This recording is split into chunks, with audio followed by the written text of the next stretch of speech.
Hey guys, welcome back to another JC Tennis video. So I saw this story today. You can see the headline here. Carlos Alcaraz adjusts his racket before Indian Wells. And on the surface, that might not seem like much of a big deal, like much of anything. But I think as you read more of this article, it may actually matter. And there does appear to be a reason for it, though we don't know. He hasn't talked about it. He hasn't done a press conference since being spotted with the adjustment. But I'll just read through the article a little bit here and let you guys know what's exactly is going on with the whole thing. So it just talks about how Alcaraz, he's off to a solid start this year. Not really for his standards, honestly, but, I mean, for normal standards, he's obviously great. He lost to Leheshka this past week in Dubai, or not this past week, last week. He lost to Leheshka at Doha, and that was after he won Rotterdam.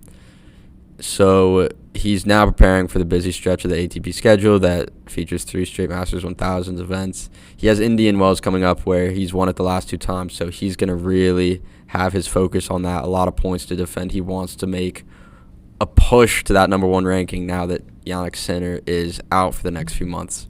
So Jose Morgado, he was one of the first ones to really tweet about it. Obviously, this guy had it first.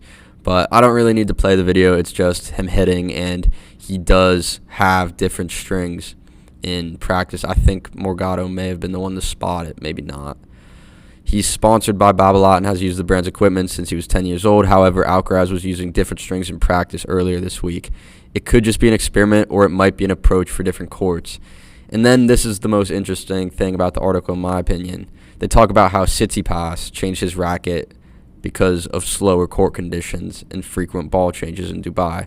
He said, there have been some changes on the ATP Tour. Balls and courts have become slower and slower, and I'm just trying to adapt to that. One of the things I wasn't having a great time was these slow conditions.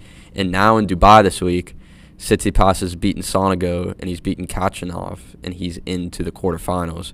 And he's had rough form lately. So it does seem to matter. It looks like it's already made a difference for him. Alcaraz, who, for his standard, I mean, look at this, though. It's his record's 11-2, and he has a singles title, an ATP 500 title this year. But I think he thinks, and he was favored, I think he thinks he should have beaten Djokovic in that Australian Open quarterfinal, and then probably almost certainly would have got through Zverev and would have been in that final. But still, he's doing great. It's Carlos Alcaraz.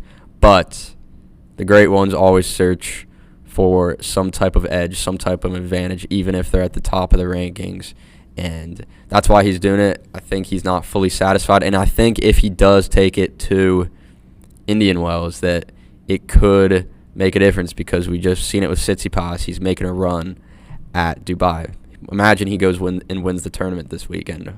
Then the story would be even cooler. But, yeah, that's really all I have for this one. Nothing too crazy, but it's kind of cool that he's done it since he was 10 years old with Babolat, and now it's maybe going to be changed. Obviously, it was just a practice video. He has an exhibition with Tiafoe coming up soon.